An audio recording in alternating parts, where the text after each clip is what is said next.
would like to call to order the city council regular meeting agenda, meeting for today, Monday, November 28th. Oh, come on, I'm totally confused right now. Roll call, please. Roll call, Mayor Garrett, Here. Councilmember Jennings, Mayor Pro Tem Cantor, Here. Councilmember Canes, Here. Councilmember Miller. Here. Madam Mayor, you have a quorum. Thank you. I invite everyone that is here and in the audience to say the Pledge of Allegiance. Pledge allegiance to the flag of the United States of America and to the republic for which it stands, one nation, under God, indivisible, with liberty and justice for all.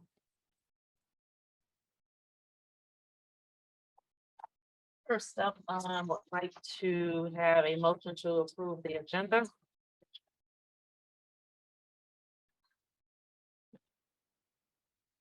Make a motion to approve the agenda. Do I have a second? Second. It's been moved in second. There's no discussion. Or is there discussion around that? No discussion. Roll call. What's it? There was discussion, I don't know where Susie went, about, pulling the zoning ZBA, Yes, portion of the meeting. yep, I have that on here. We can postpone the ZBA meeting until the December 19th meeting. And ask the applicant to provide all additional info, including all requested existing and proposed signage dealing with the request for the variance. That way we do not have to renotice it if we postpone it. So that is what the ask is to postpone it to the December 19th meeting. My recommendation to that would be then to open up the public hearing and then continue the public hearing to a specific date. Is the applicant present? No, he is not. So during under 9, you want us to open it up. So we have another for the ethics ordinance, but add. So the- that there actually needs there, for the zoning board of appeals, this body would need to adjourn as the city council, reconvene as the zoning board of appeals. Open the public hearing for that variance request. Adjourn as the zoning board of appeals. Reconvene. So we still have to go through the functions of that. That's what you're. Okay. Just to be clear, this is just for the agenda. That's all. Sorry about that. Councilmember Jennings, Yes. Mayor Pro Tem Cantor. Yes. Councilmember Canes, Yes. Councilmember Miller, Yes. Mayor Garrett, Yes. motion carried. To approve the agenda. And now we'll have the presentation of the annual audit report for fiscal year ending June 30th, 2022.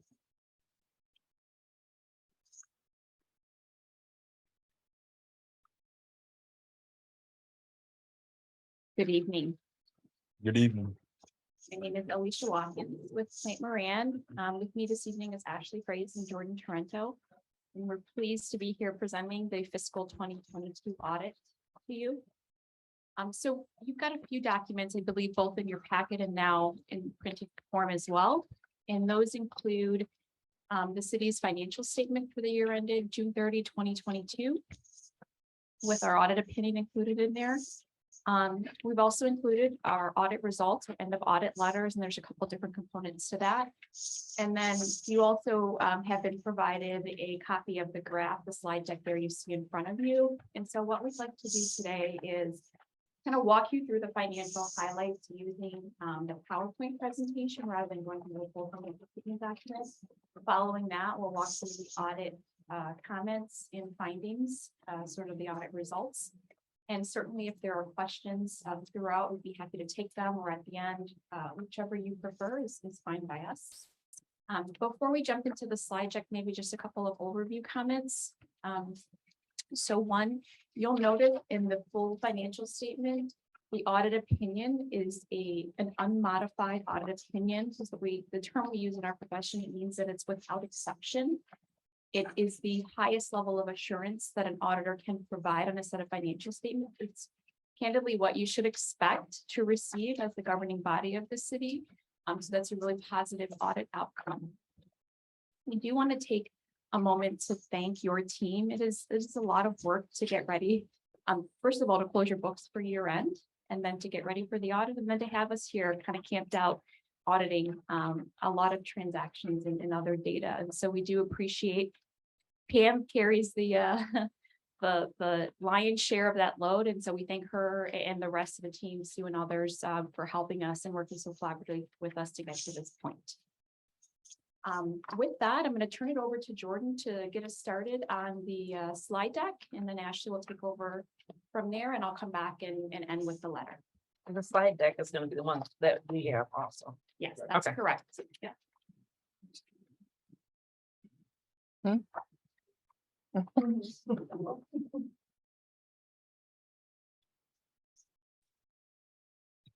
So. So you'll see that I'm just gonna be going over a few key financial highlights. We're not gonna walk through the entire financial statements. Move to the next slide, please. All right, so this first graph is showing the trend of governmental activities revenue for the last 4 years and a breakdown of the revenue by category. And by governmental activities, basically, we were saying all funds besides the water and sewer activity. A couple of things that we'd like to highlight here. That big blue bar you can see in 2021, that is what we consider other revenue. And as you can see in 2021, there was a significant increase. As some might remember, the city received about 4.7 million in bond proceeds, which of course is not a recurring revenue source. So that's why it is very low in other years. Another thing I'd like to highlight is property tax revenue. That is the light blue color in the graph. That is your largest source of revenue, which increased about 600,000 from 2021 to 2022. That increase is attributable to rising property tax values, as we'll show later, and also the new debt millage that was introduced in fiscal year 2022. Next slide. This next graph is showing governmental activities expenditures during the year. So basically the other side of the income statement. Total expenditures increased about 1.1 million from 2021 to 2022. You can see that expenses in all categories remained relatively consistent for the last 4 years, with the exception of the other category, which is that gray bar. These expenditures are a result from receiving the bond proceeds, which in turn gets spent on capital outlay and debt service expenditures. Next slide. So given that the city's largest revenue stream is property taxes, we wanted to present a graph that shows the change in the city's total taxable value. The total taxable value is essentially what the city is able to levy their tax millages on. The slide is presenting actual taxable values from 2006 through 2022, and the estimated taxable values looking forward, assuming a 2.5% increase annually. So from 06 to 2022, that is your actual amount. And from 2023 on, that is an estimate. In the middle of the chart is the fiscal year 2022 actual taxable value of approximately $151.5 million. Taxable values have increased since the market decline. And given the limitations of Headley and Proposal A, if we do assume that 2.5% increase in taxable value annually, taxable values won't reach that pre-decline level until approximately fiscal year 2028 or after. Now, keep in mind, the 2.5 increase is an estimate. Next slide, please. And since the state shared revenue, or the constitutional revenue piece, is the city's second largest revenue source, we did also want to present a graph on that. So this graph is state shared revenue from 2001 through 2022. And this is the money that basically the state of Michigan collects in the form of sales tax and then redistributes to cities and townships across the state of Michigan. You can see that it has been steadily increasing since 2010. And given the recent 2020 census adjustment, it is now nearing that level that it was back in 2001. So with that being said, I'm going to hand it over to Ashley.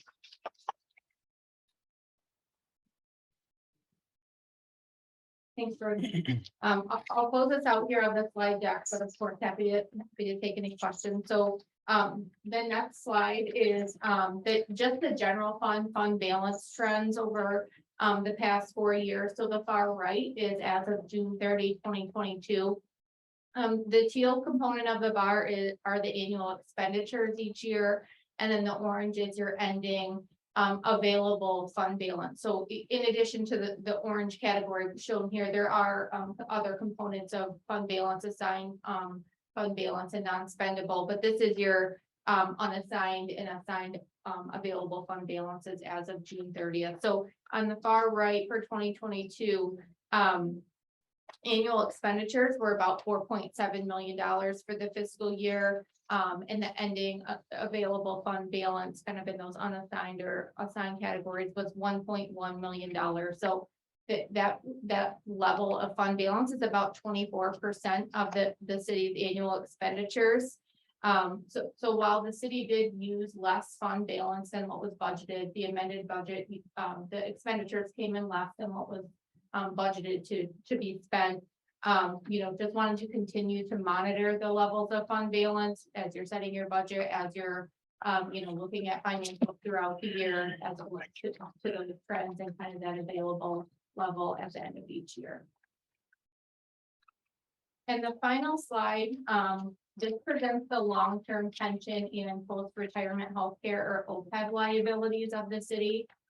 So the left pie chart is the pension liability. So in the teal, I guess, is the plan asset. So this is as of December 31st. The city had about $7.3 million of plan assets in the MERS pension plan. In the total liability of $8.7 million. So the percentage funded as of December 31st, which is presented in the June 30 financial statements, was about 84% funded at the end of the year. This is well above, the state 60% funding threshold, a slight increase from the prior year, but it is subject to market fluctuation. So calendar year 21, if we think back to the end of December, there was another good year of investment returns. Maybe not so trending upwards as of this point in time. So it is subject to market fluctuations and actuarial fluctuations, but at 84% funded as of that point in time. And then on the right-hand side is the total OPEB liability, so the retiree health care. So the actuarial measure liability is about $3.8 million. And as of June 30th, 2022, in the teal, the city had about $336,000 set aside in a trust to fund the retiree health care. So the plan was about 9% funded. If you remember, just back in fiscal 21 is when the city established the trust and started building and setting aside that money. So as the city continues to contribute more than the annual benefit payments and that continues to grow, the long-term, return and growth of that will help fund that, total OPEB liability will be at the long-term, trust assets compared to liabilities over time. Any questions or comments on that at all? Turn it over to Alicia for the letter.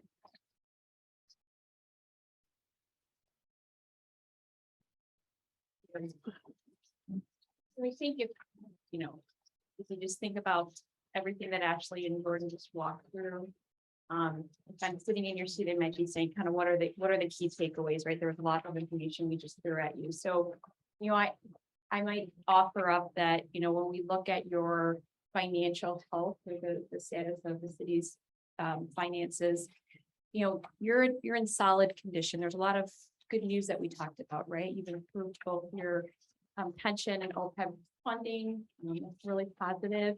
You were able to secure the funds to deal with many of your deferred infrastructure needs in both your water and sewer and your road system. A lot of really good things. You still have a really healthy fund balance at about 25% of the general fund, but we saw that it's declined significantly, right, over the past few years. So I'd say you're doing well, but stay cautious, right? Because those OPEB and pension liabilities, as Ashley discussed, they can and will fluctuate.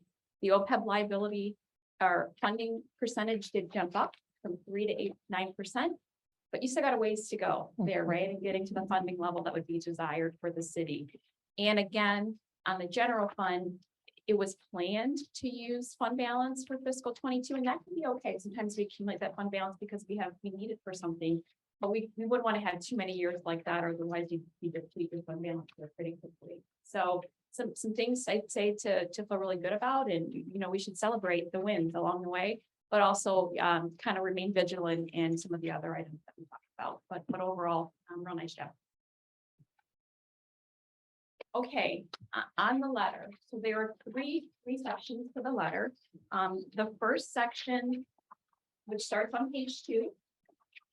This is the letter on internal control, and whenever we complete an audit, if we identify internal control items that are significant, sort of as defined in our profession, then we do have responsibility to report those to the governing body.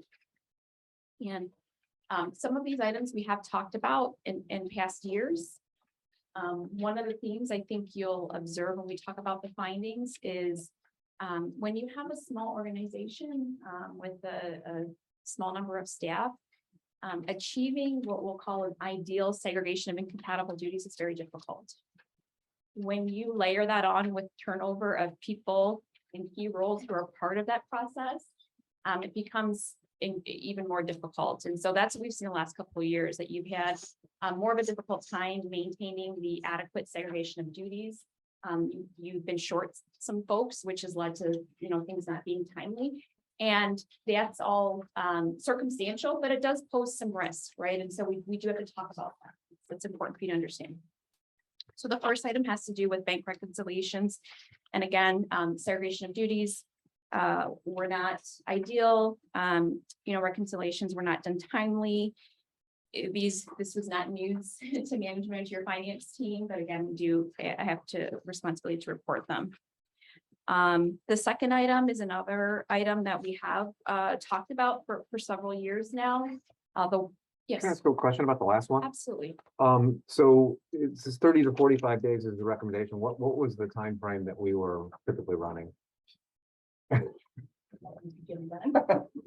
Yeah, Okay, yeah, it was quite a bit. Yeah. yeah, okay. What was the average though? Off the top of your head, just curious. Some of them were 3 months and more were 6 months. It just depends, because you're doing free checking account plus you're doing. We have 10 or 12 savings accounts. So Thank you. The next item is the water and sewer billing. And again, we talked about that, the water loss that's been experienced. That, where you're essentially purchasing a lot more water than what you're billing out to the users of your system. So, we did acknowledge, 'cause we know you put a lot of time and effort into this matter. We did see some improvement, and so we want to acknowledge that from 43 to 35%. 35% water loss is still very significant, right? So we got to continue to stay focused on that, continue to do all the things that you're doing to really get at what's driving that and getting to a manageable number. Some things have been identified, but there's clearly still some things going on in the system, right? So we'll continue to kind of keep an eye on that through our audits and do encourage the city to do so as well. Anything on that item before we move on? So this for the back billing with No, that's the back billing was part of the water loss. No, I mean, I get this, but this is where. Yeah. It should have come in at. Question is, sorry to go back, but I didn't realize we were moving on too quickly, but you talk about I know we've got issues with the small size and the turnover. Are there any creative solutions that you guys have? I know I've been on council for 5 years and we've read that in every single audit report. I know that, Cheryl Mitchell, our former city administrator, had done things to correct that, and then we have turnover. And, so it's a constant thing. And I know you guys are required to report it every year, but any ideas on what we can do to? We had talked through, kind of the models you can put in place to mitigate that. The problem is when you have turnover or, when there's a pandemic or someone becomes busy, if those things aren't working as they're intended, it falls apart really quickly. Right. Because there's just no opportunity to have sort of a backup system, if you will. And so that's what we've seen for the past several years, that even though there's a system that we think you can design to mitigate that risk. For example, the item that we talk about in the letter where the same person can add a vendor, collect cash, reconcile, like you ideally wouldn't want that. We recognize it's not practical for you. So having a second set of eyes, right, over that process is really important. Well, if somebody who's responsible for monitoring new vendors as they're added is only doing that once every 4 months, it's not effective, right? So it sort of comes down to not just the design, but the ability to maintain it effectively. And that's what's, I think, been difficult for the city for varying reasons. In the most recent past 2 years that I've been involved has been because of departures of key people who are part of that process. Thank you. Anything else on that item or the water loss before we move on? Yeah, the water loss. Yeah. I've brought this up multiple times and I'm told that it's not a real loss. Is this a real loss? We're paying for money that we're not getting reimbursed for, right? Correct. This is actual costs that the city is not recouping through billings. I'm not sure what you mean by real loss, but. Well, I'll tell you what you did. Okay. I was actually gonna ask that the column heading there be changed to revenue, a loss to the city, because it's really revenue loss, because you're multiplying the water rate times the delta.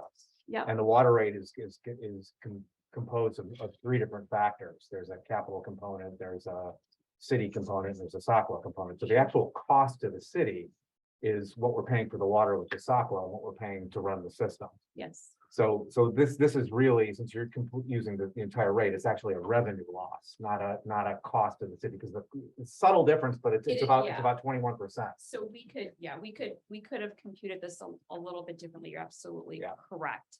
So lost revenue. So it's actually both, I guess we can say, right? Right. The city is incurring the costs, which you're technically right, could be computed a little bit differently. You're paying the bills to SACWA for the water that's been in their meters. They're saying the city used this water, right? The city of Lathrup Village. And so you're getting a bill for that. You're paying that bill. You're not recouping all of that from your residents or from your users. It's not just residents. To the tune of about, we could rerun the math, in the past year, a little over 300,000. Now we would expect some water loss. That's normal. Right. It varies depending on the age of the system. Some places it's 5%, some places it's up to 15%, right? So there's a range, not 20, 30, 40%. So yes, well, that's a good sensitivity. We can rework that a little bit. So that there's certainly lost revenue, but there is also a cost to those excess billings. Yeah. Any further questions? Okay. The last item on the bottom of page 2, it's relatively minor in our world, but we did have to report it just because it was larger to the DDA, but it was just a small property tax adjustment that we identified and had to correct. But that we'll lose any sleep over that one, so we spend a lot of time on it. And then beginning on page 4 is the second section of the letter. So 4 through 4 and 5. And this is I'm sorry, can you go back over that? Because I was, you said page 2, but were you on page 3? Yeah, so it's on the page 3. Okay, water I was loss just making sure. span both page 2 and 3. Okay, So I apologize, we wrapped up on page 3. The bottom of page 3, I just mentioned a small revenue adjustment between the DDA and general fund. okay, I just wanted to. Okay. clarify. Thank you. And then on page 4 here is that next letter. And this one is one that we issue on all of our audits. We are required to by our professional standards, whether we have findings or not. And it's just really, if you think of that letter that we sent at the beginning of the audit of our audit plan, scoping, timing, this is really just the follow-up to that to say, did we do everything we set out to do? Did we follow our plan? And for the most part, we did. There were a couple of exceptions on page 4. We noted that, again, this is a required thing. If there's significant transactions that are reported in different period than when they're occurred, we have to tell you. And so we did note some of those back billings. Mary, I think you had just mentioned those that were corrected in fiscal 22 related to prior years. So it's just a little under 100,000. We do also have responsibility to make sure you understand that there's some of the numbers in your financial statements are based on significant estimates. And so we note what those are. The biggest components of those are the pension liabilities. And then there is a new lease standard that was adopted. So that would be a third one we added this year. And then on page 5, the only other exception that we highlight in this letter is the uncorrected misstatement. We talked about the corrected misstatement already. That was the revenue item. We also had a small uncorrected misstatement, which means we identified something that we thought was technically wrong, but it was so small. We said, you know what, don't worry about it. You don't have to correct it in your financial statements. We just got to put it in this letter. And it just related to the way we computed interest expense versus how the actuary computed it for the OPEB liability. Not that big of a deal. They're all estimates. All right, section 3. Now I'm on page 6. So these are not, we would not call these findings. They wouldn't rise to the level of a material weakness like those first items. But they are things that we observed during the course of our audit, and we thought it was prudent to bring it to your attention. So these are just some other considerations and recommendations. The first one relates to credit card documentation. So each year we pick something different that we look at. We call it an unpredictable procedure. And so this year we looked at credit cards. And overall, what we observed is the city has a process in place. I kind of outlined what that is here. But we did notice some inconsistencies. So we think there's opportunities to just make sure that those procedures that you kind of have documented are being followed, are being consistent. And we'd also like to see a second set of eyes kind of reviewing. That's where you get into a little bit of trouble not having the extra bodies to kind of look over. But so we did talk through that extensively with management, and we do think there's some opportunities there. Do you want me to keep running through them, or do you want me to pause? Keep going. Okay. Pooled cash and interfund transactions. So this one is very common for municipalities to use shared cash accounts, shared bank accounts. And so here, the general fund's your primary account. Everything comes in there. If it's roads related, if it's water related, you might have a due to, due from.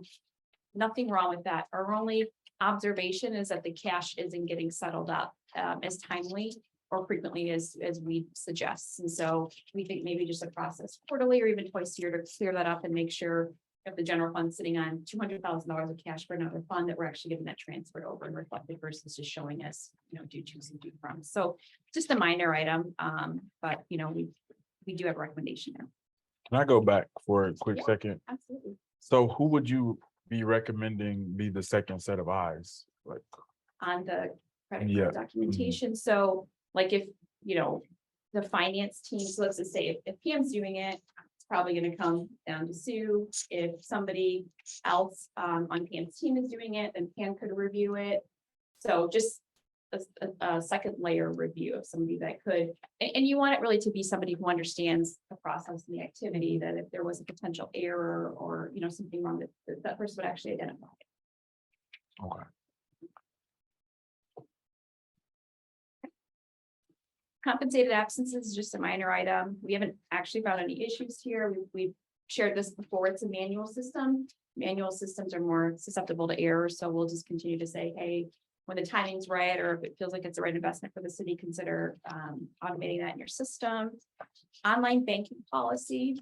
The city does have procedures and controls in place related to online banking, of course, right? Your banks kind of wouldn't have it any other way. But we think it could be helpful to actually have an adopted policy that sort of archives your intentions in that area, what you want your spending limit to be, how you want authorizations and controls to work, and different things like that, just so that you have kind of a policy that everyone knows, should be followed. The next item, Ashley's already talked about that a little bit, and just really we wanted to highlight that big jump is circumstantial and, could flip again based on external factors. But like I said, we've already talked about that. And then the last, I'll call audit specific item, audit outcome item that's not just general information, is the top of page 7 related to information technology controls. So we did know that when somebody, leaves or is terminated, there's, an email exchange. And so the right things are happening. We can't help ourselves because we always want to recommend things be kind of formalized, and so maybe like a more of a formal form or procedure versus just, an email exchange, but there is a process procedure happening. The recommendation is simply to consider formalizing it. So is the issue still that, because it sounds like ex-employee user accounts still aren't being deleted? They are. Yeah, They are based Okay. on the email exchange. We okay. just, there's not, we had to dig a little bit more to understand the circumstances, where if you had a form, you might have kind of all the key points. What was a person's last day, and when should it be terminated, and what were their access, Just what the abilities. process. Yeah, so it would just be Got it. more formal and have everything there. The rest of the information on here is really just informational items that we wanted to leave for your reference. I wasn't gonna go over these items at length. Certainly if you have questions, or if you'd like me to go over any of them, I'd be happy to. We more so just wanted you to have them available for your reference. One item I might mention that is on page 8 is just, and I don't actually need to tell you this, but we just can't stress enough, like, just continue to keep a watchful eye on IT security. And I mean, we're all seeing, all you gotta do is turn on the news, right, with another hacker, another ransomware attack, or so just a lot of times when we talk to communities, what we hear is, yes, we're doing all the right things, we got that covered, our IT team's all over it. What I would suggest is just make sure you're testing that system to make sure it's working for you the way that you intended. You intend for it to be working, make sure that it's effective as well. We get a lot of calls from clients where things are wrong, and then it's kind of like, what do we do? I will also offer up that if and as you're getting into that, or want to do some assessments, if you need support or assistance or help in that area, we have a team that does nothing but cybersecurity and wants to help you. What's most important though is just that you do it. Thank you. Anyone have any questions or comments?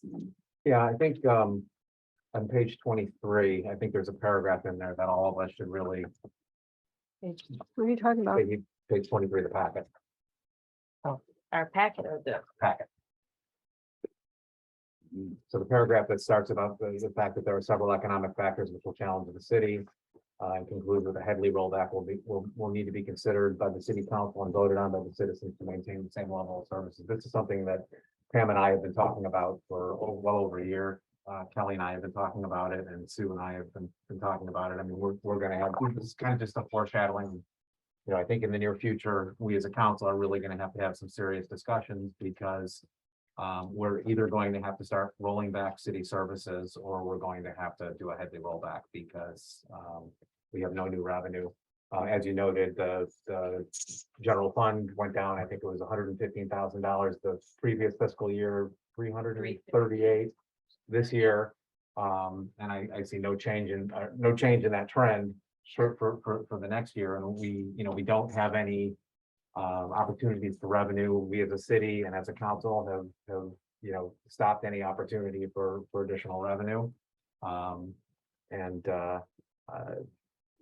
It's just going to continue to get worse. So we need to start thinking about that and how we want to approach that, or maybe some combination of the two. But Sure.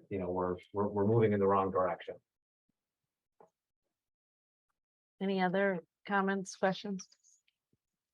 Yeah, I just want to say the first audit that I've been through the whole process in the city. There are some things that are very concerning. The water loss that started in 2017, 2018, it was well documented in your audit. 2018, 2019, we were up to $665,000. 2019 to 2020, we were up to $1 million. 2020, 2021, $1,442,000, and then this past year, $1,778,000.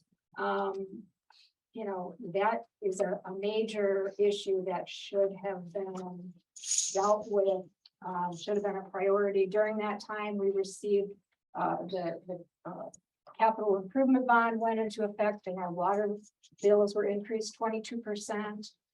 We almost all had new water meters at a cost of $860,000. Luckily, that didn't happen because what are the chances that all of our meters failed at the same time to create this loss? So I'm just really concerned that this wasn't a priority when we are talking about, what we're facing in the future. And then going through the different audits, the bank reconciliation and segregation of duties has been noted 2016, 2017, 2017, 18, 2018, 19. Supposedly there were some kind of reviews implemented, was noted again 2019, 2020, 2020, 2021, and again this year. So that's concerning to me as a business owner, as a homeowner, not reconciling. Can I just stop you for 1 second? Is this a question for them? I'm truly asking, so I won't. Well, yes, Hold them up.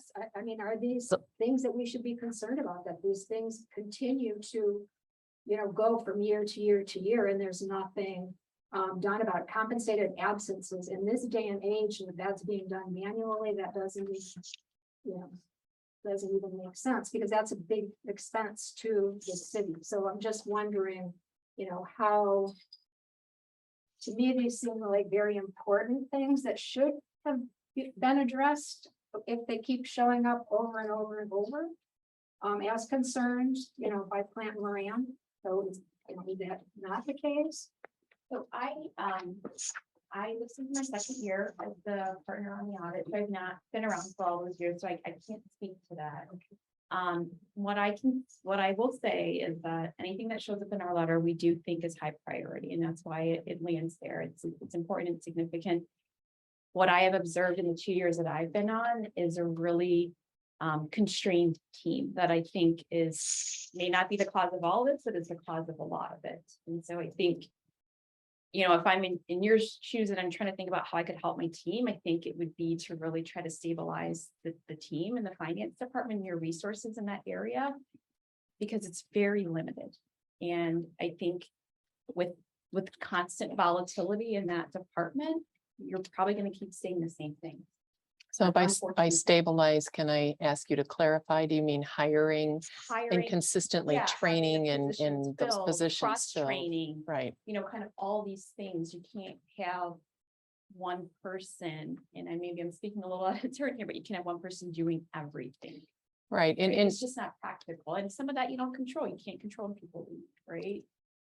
But I just would say that, and we put a comment on this last year, there has to be a high priority on resources, personnel, stability in your financial reporting department. That's what I can offer up from our perspective. In some of these years, we did have additional staff, we had an assistant, or we had, other things in place, so perhaps there's maybe some priorities need to be refocused. Well, if I can address that, I just want to make sure that they're going to answer our questions, because we can do a discussion afterwards, but I don't want to hold them up for our internal issues that and I do identify some also. But what question can they answer? Then we can continue. I just don't want to hold you all up. Is there a question for Plant Moran? Not just that question, like how important is bank reconciliation and segregation of duties in the big picture? I don't know if there's anything else that I could offer that you probably haven't said here. So the letter says, these It's risks clear. could lead to errors or misappropriation not being identified. So I'm not sure there's anything different I can offer. We try to be clear about that, but yeah, it needs attention. Okay. So yeah. Thank you. Mhm. So is there any more questions for Plant Moran where we can let them go and then we can continue to talk about the audit? That's all. Thank you all so much for coming. Thank you very much. Yeah, We can- thank yeah, you so Thank you. much. It's been wonderful to reach work out. with. Thank And you. you as well. Have a great evening. So just to, it's for the bank reconciliations, that goes back further than the years that you've written.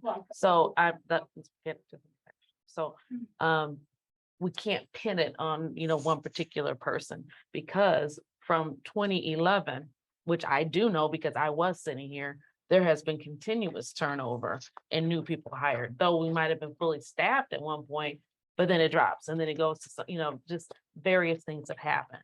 I do agree that, one thing I was gonna say later about trying to figure out how do we automate things, because I agree that, I didn't realize, or maybe I forgot that that's how we're tracking vacations and sick days and things like that. That seems really antiquated on that situation, but there's more.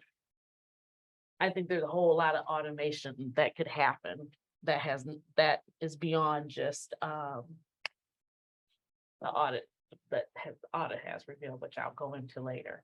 But what is the further comments that you all have regarding the actual audit? I was putting it on one person, I was putting it on city council who this comes before, and city council is the one who makes the decision about. Is this important and what do we do about it? So as I said, is that also it's about hiring the people and getting them to stay. And from this council, from starting in 2015, I think it was, we did not have 2015 to 2016, we didn't have a city manager 9 months. for 9 months at that point. Yeah. And then we got one in at the beginning of 2017. Beginning of 2017, February 2017. No, it's February somewhere. Auditor Cheryl. And so, and I forgot that was sorry, I won't go there. I forgot who that person was. So we had a city manager who had no clue about how to do a budget whatsoever. Was not focused on finances whatsoever. Gap of having a city manager, hire a city manager, had a clue about what was going on. Other things started happening, people are falling off, lose the city manager, gap of time again without one, losing more people. So I won't put it on city council because it's not just city council making that decision. It's the fact that we did have major turnovers. And people, I'll say it's not the right people in the right places. So what we can talk about is what we're gonna do going forward as a city council. So what's your suggestion for that? We need to figure out how that can be done and timing in. Same thing with the credit cards. I mean, I've been asking for that information since. But that doesn't have, January. what you're Yes, asking but- for doesn't have anything to do with trying to get the process in place. So let's It sure focus- does, because let's just obviously it wasn't keep it, available. let's just stay So it's- focused on like trying to figure out what a Right. process is. I know we can all point our fingers and say what's wrong because we have a whole booklet that's showing us what's wrong. But as a council now, this is our opportunity for us to start brainstorming on what we can do. Let's move forward so we can go into the new fiscal year. Okay. So what's some So we're suggestions? talking about the credit card documentation. So what's Should your not be a suggestion of- difficult to do Process, that? it says that we have a process in place where people put in their bills, that the bills match up with what they put in, and then that's what is paid out, but that's not what's happening now. And that has been shown by Plant Moran. So do you have a suggestion? Or I mean, they showed that we need improvement on it. So I'm just asking, is there any suggestions? Do you have any ideas or do you want to come back at the next meeting? I No, think have we a need, Process in place that says,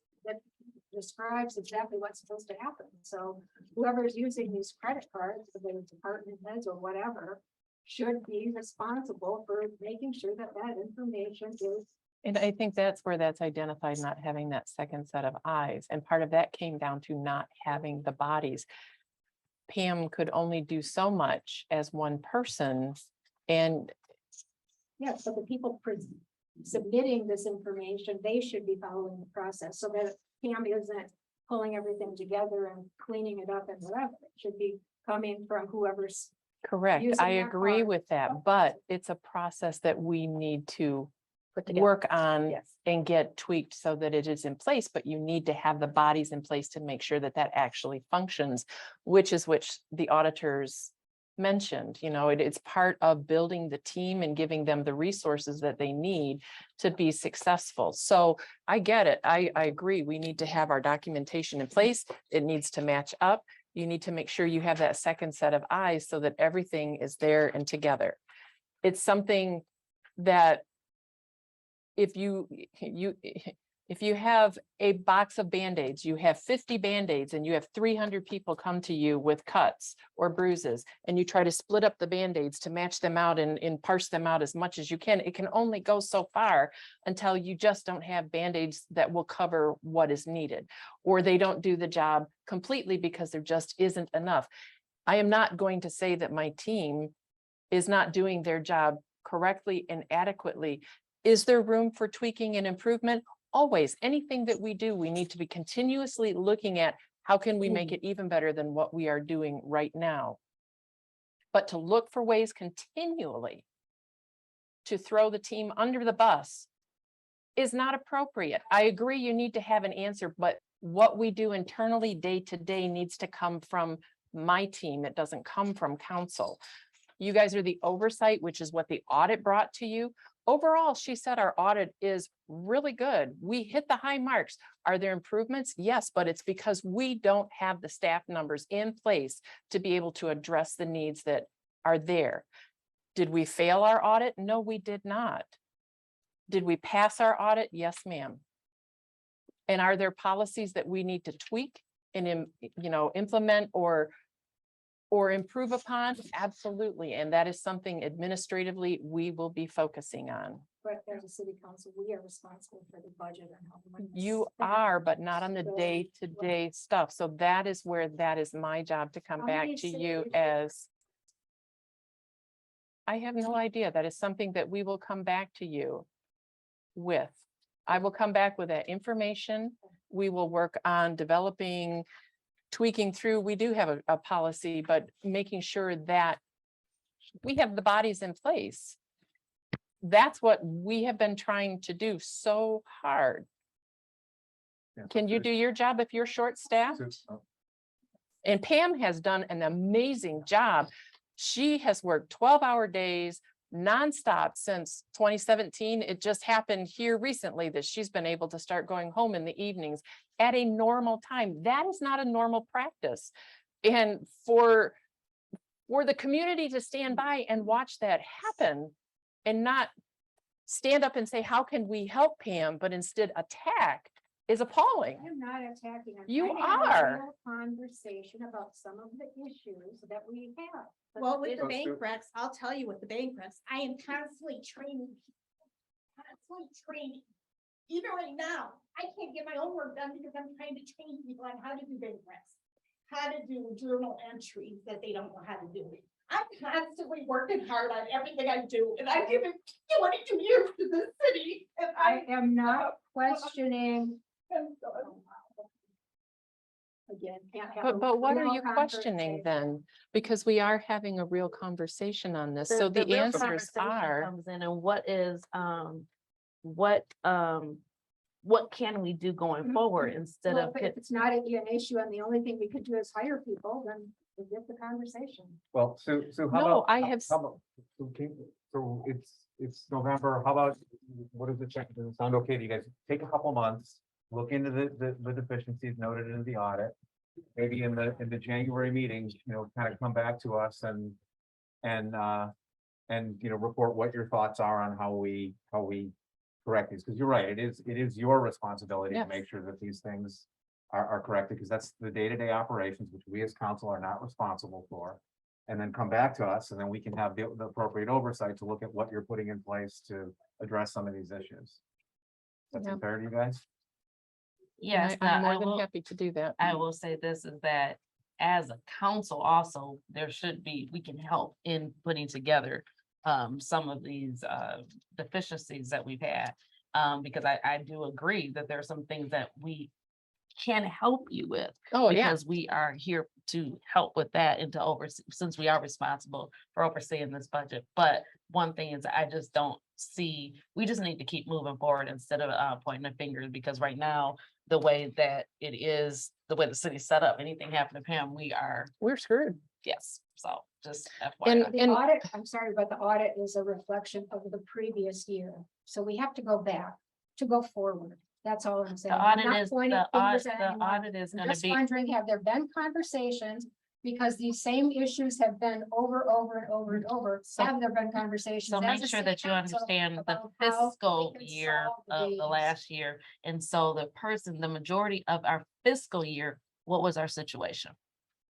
Yeah, exactly. That ended in June. What, I'm not sure what you're saying. It was the Our fiscal previous year, we 20, did 21, not 20, have a 22. city manager. That's again what we're saying. Okay. but And they- that's it why, goes back to 20 okay, so the point is that we need to be able to move forward. And the fact is, we all understand what a fiscal year in means. It means that it is for the previous year because we haven't done anything for the present year.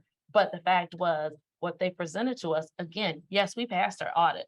Okay, there are some things in there that is concerning to me also. I agree with you. But they're not that- material that- items. Well, There are they things kind to of be are in a concerned danger about. Because they only look at things over a certain threshold, about $100,000. So they don't dig into the minute workings of the city. The audit doesn't do that. I It's a- understand that. Broader over things. So these are issues that are impact day to day, impact year to year. But again, going back to what she explained, part of the reasoning behind that was not having the resources or the team available. And if you go back through those years, many of those years, Pam was acting as the city manager during a lot of that and being short-staffed or having staff that didn't fully know what they were doing, working under her during those years who are no longer here. And I'm not talking about Pam, I'm talking about whoever's using these city issued credit cards should be responsible for putting in. So the city issued credit cards are your only It's not. concern? That is a major concern. As is the water loss, as is the bank reconciliations. And every issue that we've had in the city is, oh, we're short staffed, oh, we're under this, we're under that. I mean, I We don't have been know. short-staffed. Okay. So, I agree, we'll take it up to, or we can have another special meeting regarding the budget, because I guess we're not understanding, or there's just not. Well, the budget There's schedule some- will come to you in January, Okay. and I will set aside time to specifically go over these things. We'll discuss policies. You guys can approve I mean, those but we had policies that budget we're doing. meetings Also, but these are some of the things that we should have been bringing up in the budget meetings, but, Mhm. we will have, I guess, more, Yes, but, absolutely. okay, we're moving on from that. So do we need a motion to So you need- accept the audit, right? To accept and file the audit. Yeah, so I'll make a motion to accept and file the audit for the fiscal year ending June 30th of 2022. Is there a Second. Thank you. It's been moved to second. No further discussion. I mean, I should not put it in. the court. Is there any further discussion?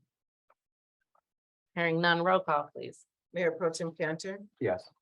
Councilmember Canes, Yes. Councilmember Miller, Yes. Mayor Garrett, Yes, Councilmember Jennings, Yes. motion carried to accept the audit. thank you. I'll take a motion to adjourn the city council to open up the zoning board of appeals. I'll make a motion to adjourn the city council meeting and reopen as the zoning board of appeals. Second.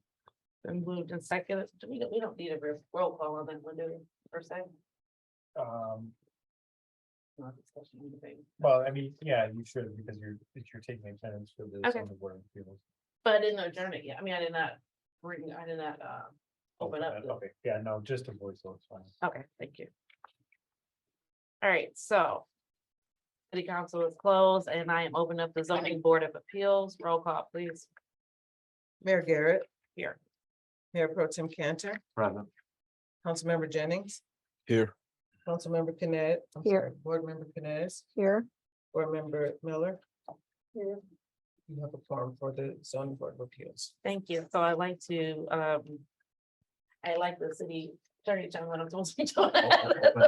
So That's still- no, there's a you scheduled said public, yeah, oh, well, no, we'll introduce, I can introduce the project. The Thank city has received a sign variance request for the property located at 26727 Southfield Road, LV Petrol LLC. My understanding is that the applicant still needs to submit additional information in order for the ZBA to be able to act on this. The matter was noticed and scheduled for this evening for a public hearing, so would suggest that the zoning board of appeals open the public hearing, allow any members of the public that have appeared to address this, and then continue that public hearing to a specific date. And then go back to the regular city council. Okay, thank you. So I'm opening up the public the hearing, the public hearing on the variance applications. There was anyone that wanted to speak on it, either in the audience or on Zoom. Is there anyone that would like to speak on the variance application for 26727 Southfield Road?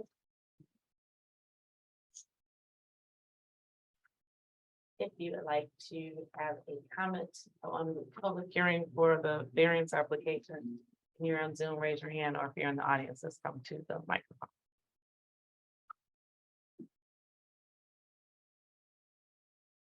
I'm Barrett's resident. I just don't know what business you're talking about. It would be the gas station. The new one? Yeah. Or- Okay. Thank you. Anyone else? I'm gonna close up public hearing and ask for adjournment of the zoning board of appeals. We need a motion to. Yeah, actually, do it. we're closing the public hearing this evening on a motion to continue the public hearing to a date specific. Oh, yeah. So Oh, that's what we- date are we on to do that? December 19th, yes. I'll make a Okay. motion to close the zoning board of appeals meeting and Public to, hearing. I'm sorry, public hearing, and to reconvene the public hearing on December 19th, 2022. Second, is there a second? Second. Okay, it's been moved in second. I don't think we need to have a discussion, so we can do a roll call. Roll call. Council, Board Member Canes, Yes. Board Member Miller, Yes. Board Member Garrett, Yes, Board Member Jennings, Yes. Board Member Cantor, Yes. motion carries. thank you. Now I will take a motion for adjournment of the zoning board of appeals. So. Is there a second? Second. We are now adjourned and I will, yeah, do the just a roll call for city council. Yeah, again. you could have combined that motion, Yeah. adjourn and reconvene. I'll make a motion to reopen the city council meeting. Second, Second. it's been moved in second, roll call. Councilmember Miller, Yes. Mayor Garrett, Yes, Councilmember Jennings, Yes. Mayor Pro Tem Cantor. Yes. Councilmember Canes. Yes. Motion carries. We open. thank you. Now we'll open up the public comment for items that are on the agenda. Let's eat for tonight's agenda. Speakers are limited to 3 minutes. If there's someone's in the audience or on Zoom, please either come to the microphone or raise your hand. And that's for anything that is on the agenda only. Is there anyone?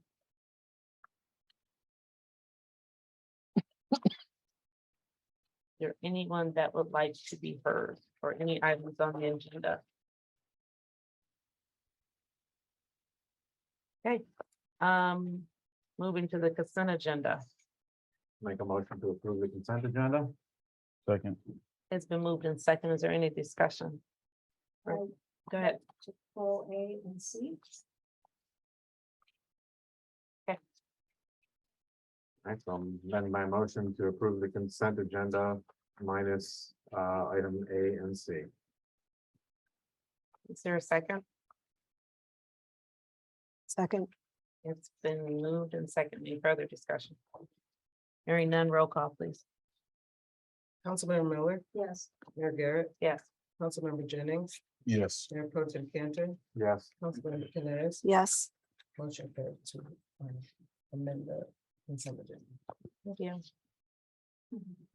Solomon Miller, Okay, the approval of minutes, page 81. The draft minutes from a special meeting. And I have asked a few times about DDA and business sponsorships and what's involved with promoting the event and those kinds of things. And the notes say no exchange of, there's no exchange of money. But then on page 130, there is $250 that was reimbursed for a bounce house rental. For to one of the sponsors, so I'm just wondering. If that was incorrect in the minutes and that needs to be corrected. I'll have to look into that and get back with you. Thank you. These would be wonderful things to ask in advance. When I've asked things in advance, I've been told to bring it up in a meeting. Go to page 88. At the last meeting, we talked about council members having office hours and said council will continue to discuss the issue and work out the details. But that is on the calendar now for December 6th, I believe, where there's office hours. So I was wondering about that. Have we made a decision about that to move forward? I spoke to the mayor and the city administrator and the city attorney. There didn't seem to be, after that meeting, there didn't seem to be much of an interest in terms of other council people doing that. They can still do that. And, you know, I'd be happy to alternate with other council people if they want to do it. If not, I'll do it myself. And it's just a service that's offered to the residents. And again, everybody has the opportunity to do it. Seems like there was more of a taste for doing the town hall. And if that's, you know, what council wants to do, we can, as a body, can also have a town hall. It doesn't preclude one, doesn't preclude the other. Am I wrong? Did we say we were gonna put that on So I think, and back what burner? Bruce is saying is that he asked if anybody else was interested in doing it. Nobody was interested in doing it based off that last discussion. He's gonna continue to move forward with his own office hours, which there's no issue with that.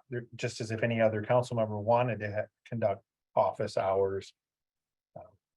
Oh, okay. Misunderstood.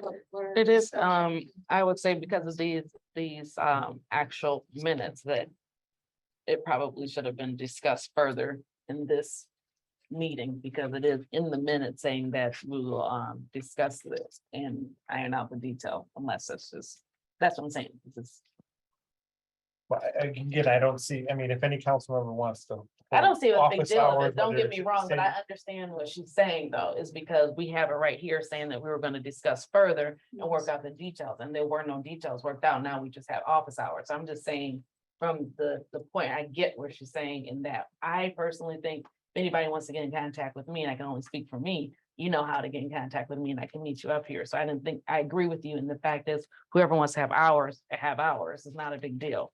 But because it is here in writing now, that it was not discussed, it was just put in place. Does any other council, I mean, I don't see the big, I mean, it's not a big deal for me, I don't. But I get what she's saying, if that's,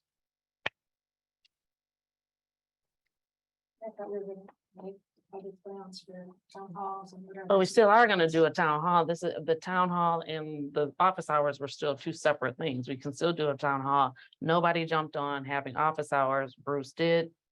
That's, you know, so I think I'm taking it as the discussion. I'll fall on the sword and say the discussions about the town hall. We were gonna further discuss the town hall. Okay. Then also page. The disbursement reports, page 141 through 143. Had asked- Before you move on to the disbursement work, can I just make one comment about the minutes that you brought up about the mayor and council comments on page 81. It may be that there was a discrepancy between what was said in the minutes and what actually got done, but if that was actually, if this is what was actually said in the meeting, then the minutes, I believe, shouldn't be changed to reflect something that wasn't said in the meeting. It might be something that we need to take care of procedurally because something happened that shouldn't have, but I think the minutes should reflect what was actually said in the meeting. That's accurate. Yeah, okay, thank you. Not disagreeing with what you were looking into, but. the So minutes what's should this, stay accurate. what's the accurate update for the minutes then? Yeah, what are you talking about on page 81? So Karen made the comment that you know, she brought up the issue of, she pulled these minutes out because she thought there was an issue on page 81 with the fact that it was talked about that there were the sponsorships and that there was no exchange of money. And if that's what was actually said at the meeting, then that's what should remain in the minutes. Now, if there was an exchange of Oh, I money got and you. that violates a policy or a procedure, we need to address that separately, but what the minutes should reflect what was actually said at the meeting. Susan said she would look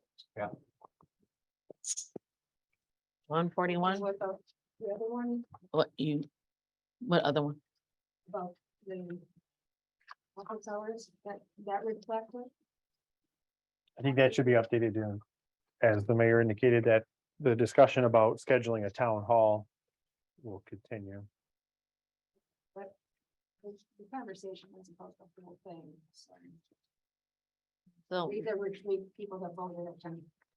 Okay. I don't think that Yeah, it wasn't a we vote. voted. It wasn't a vote. It was just a discussion.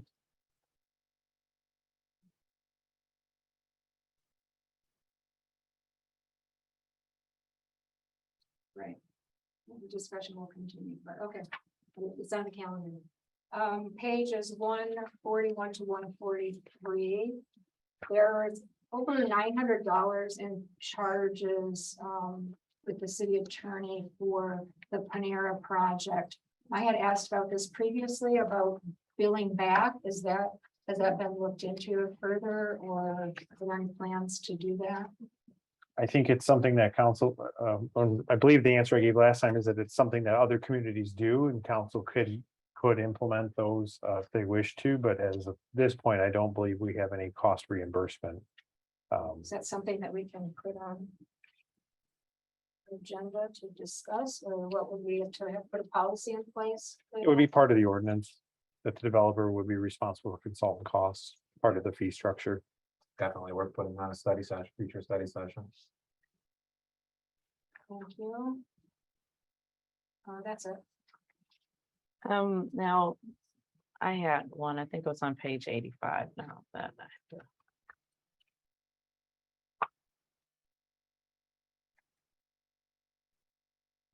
So, it was on page 85, and then it was a report on the TOF program, requested documentation of the other special assessments.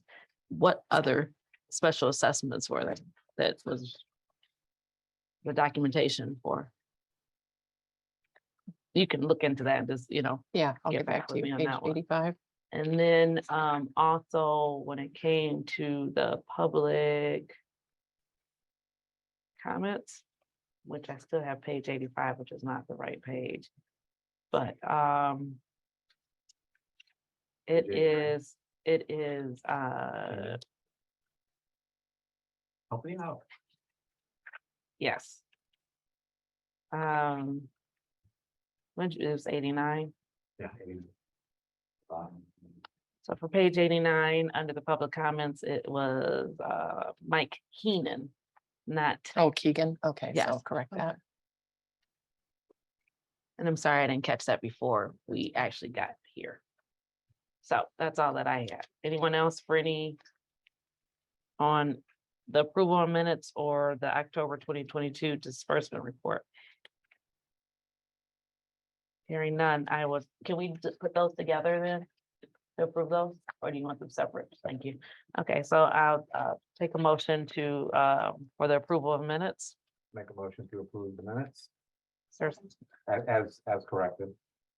it's been moved in second. Is there further discussion?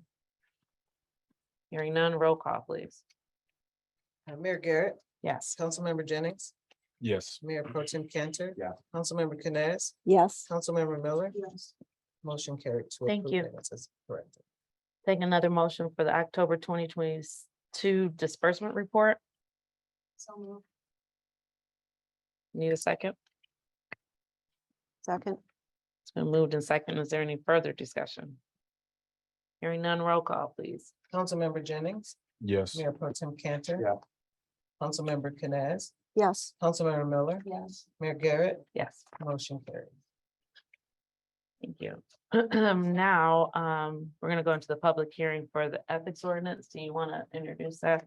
City It's actually attorney? not a public hearing Not a big- requirement. This is just a second reading, which we can skip right down to 10A since it's the next thing.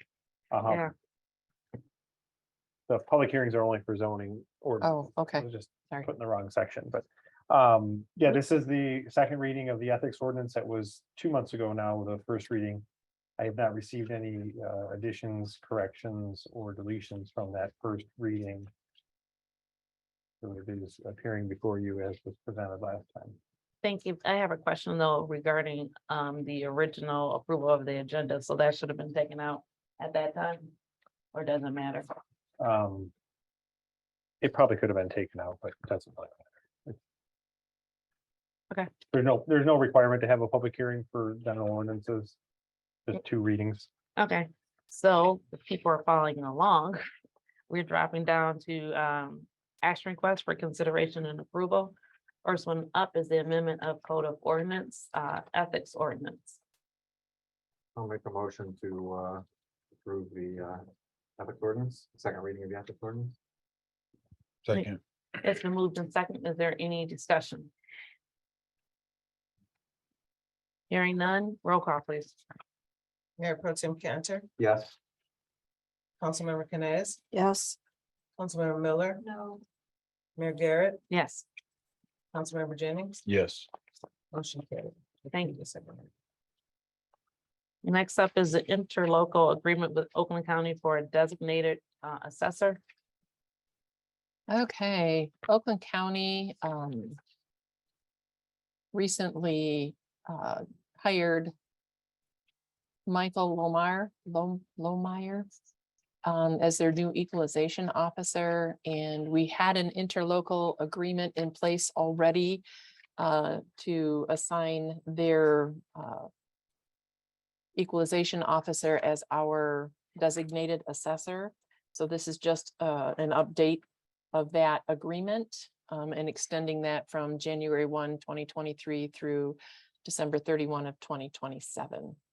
And some of the responsibilities of the designated assessor include, but are not limited to, information related to the scope of services being provided by the designated assessor, including preparation of assessment rolls, timeline for delivery of documents and execution of forms, attendance at Board of Review meetings, duties and responsibilities related to property tax appeals, both small claims and entire tribunal filed with the Michigan Tax Tribunal, responsibility to meet with local unit officials and obligations of local unit assessing staff members, duties and responsibilities for each local unit within the county, including providing the designated assessor with reasonable access to records, documents, and information, and details relating to cost and compensation for overseeing and administering the annual assessment and operating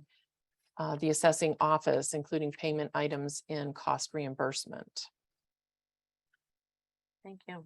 Uh, Well, let's I'll make a just add, this is consistent with prior agreements. It's just literally changing out Dave Heber's name. Yep, as the same former thing. assessor. This is the person that determines our taxable value. Yeah, so the city is required to have an assessor because of, well, the lack of assessors.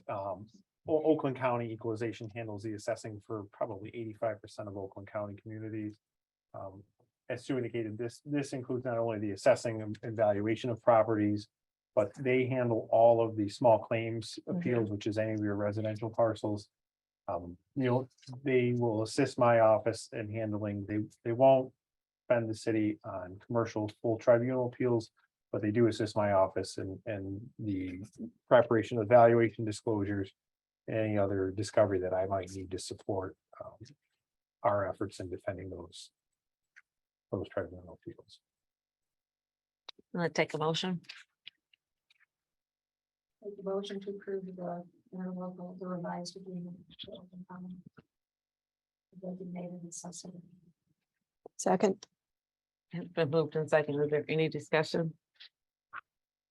Hearing none, roll call please. Councilmember Canes, Yes. Councilmember Miller, Yes. Mayor Garrett, Yes, Councilmember Jennings, Yes. Mayor Pro Tem Cantor, Yes. motion carried. thank you. Next up is the city administrator report. Okay, we have some things to update you on. Currently, I have the study or the council meetings, the upcoming ones listed, not only on the agenda going forward, but also in my report to you. Our personnel manual states that we get either the holiday itself, or if it falls on a weekend, we get the day before or the day after, depending on what the holiday is. This year, Christmas and New Year fall on Saturday and Sunday. And originally, we were going to be closed on Friday and Monday, open Tuesday, Wednesday, Thursday, closed again on Friday and on Monday.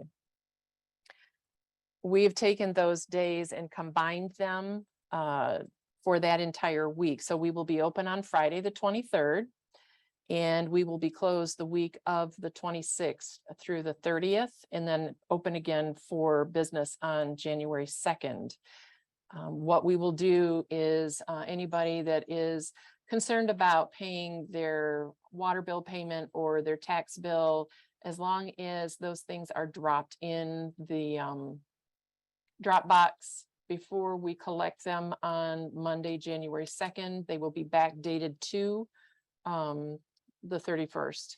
And hopefully we will get in all of our revenues from the mortgage companies. We have quite a few of those that are large coming at the end of the month. I do believe Pam stated that she was going to come in one of those days just to check things and get caught up on things, but we'll be closed to the public during that time.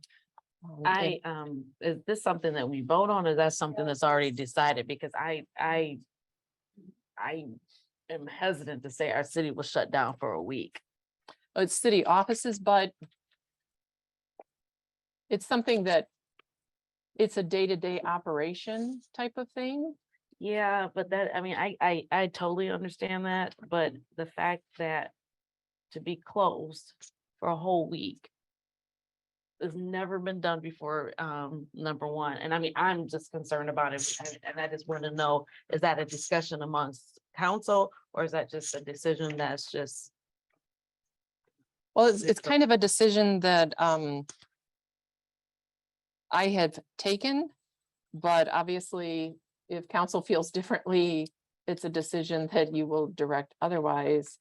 I know that there are other communities that do close down between Christmas, regardless of when it falls. They give their employees that time off in that middle day, because we would have that Monday and Tuesday off and that Wednesday and Thursday off. Because of how the holidays fall, that Wednesday, we would take either as a personal day or vacation day. And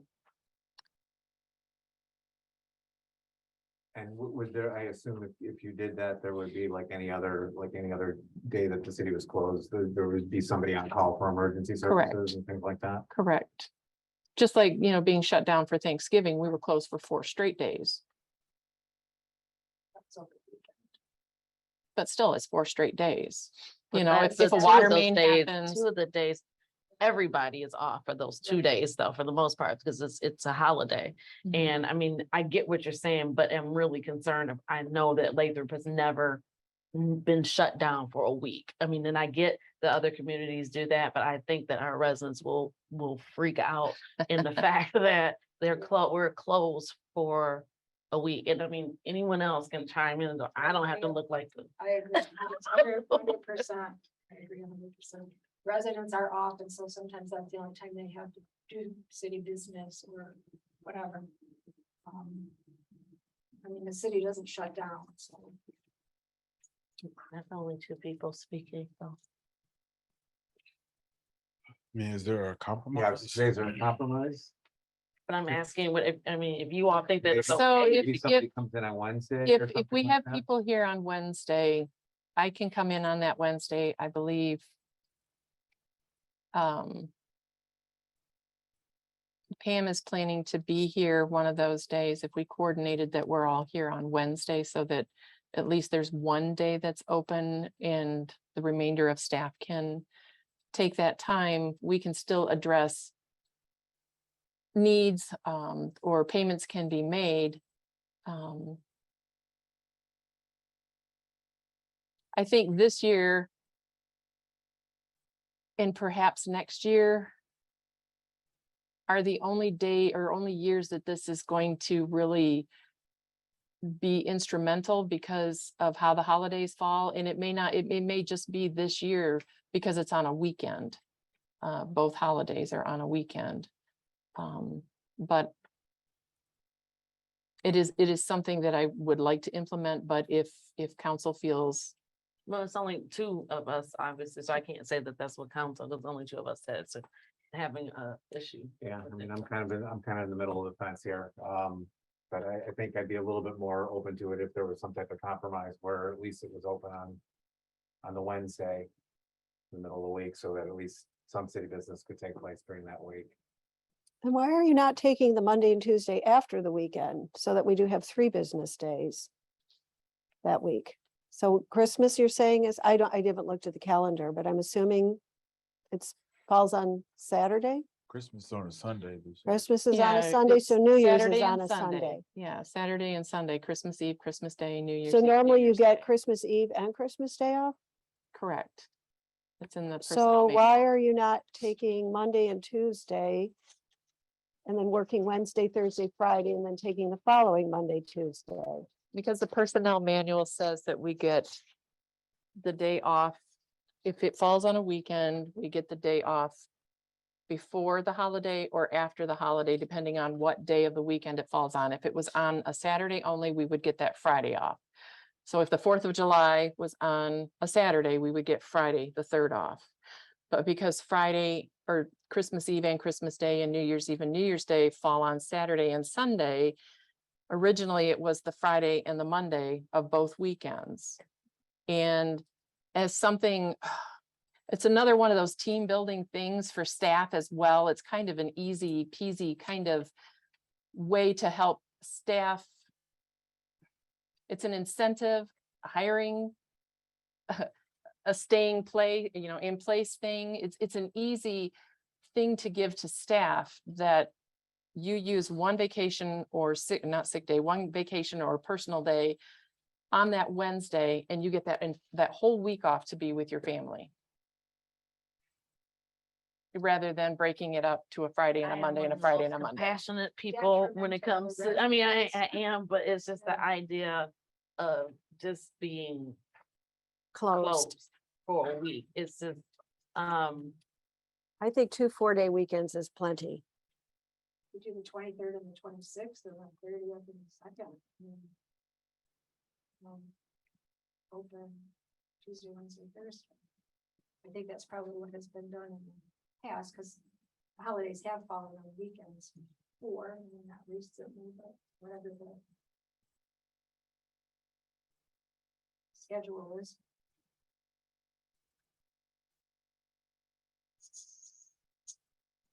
so any more feedback?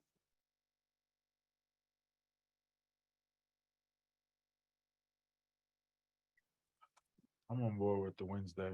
Yeah, I'd be fine with Wednesday. I'd be open to doing that if the city was open on Wednesday, or at least there was somebody here on Wednesday, not all staff, but somebody here. I just think it's a way to show support to your staff. And if it means coming in on Wednesday, I'm willing to come and do that. I don't have a problem, but I have a problem requiring everybody else to be here. I know you want to be able to have business happen. So if we can have the window open, so if somebody needs to come in and make a payment, obviously if a water main break happens on a weekend, it's an after hours call. If it happens on a day, if it would have happened Thanksgiving Day or the Friday after, or the Saturday or Sunday, it's after hours. That would be treated the same way. Things would be addressed, things would happen, but it's something that really does show support. It's an easy thing for council to do to show support of staff. Well, I think the number one person or people we're supposed to support is our residents. But if you don't have staff to do that, I don't think it's a anybody's gonna drawing leave mechanism, if we you know? don't give them a week off at Christmas. Well, I'm willing to come in on that Wednesday. And I know that I will have one other office person here during that time. So we would be open on the Wednesday, so we're not closed for an entire week.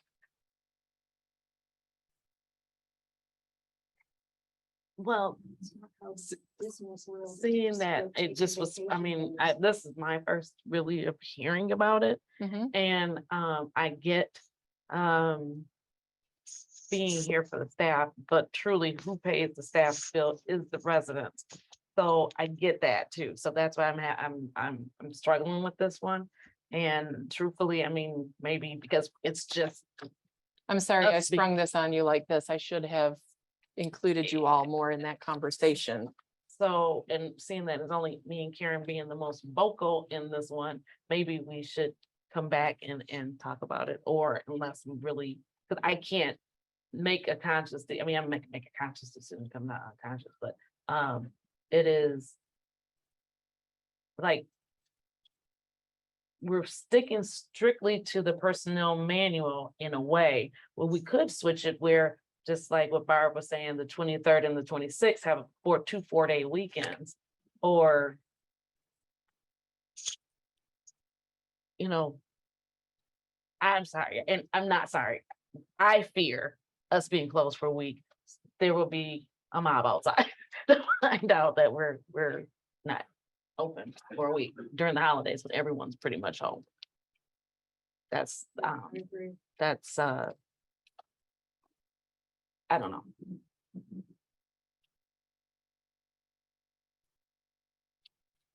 Well, since I don't want to prolong this, I'm just gonna I'm not really too for it, but I do understand your sentiment, Sue. But I think we should just try and go with the 2 4-day weekends and just call it a day.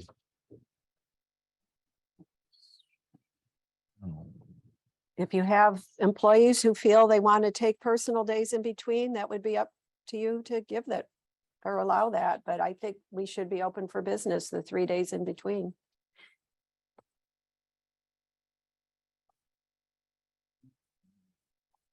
So revisit on the 5th, or what are we doing next week? Sit on it for a week. That sounds good. I mean, think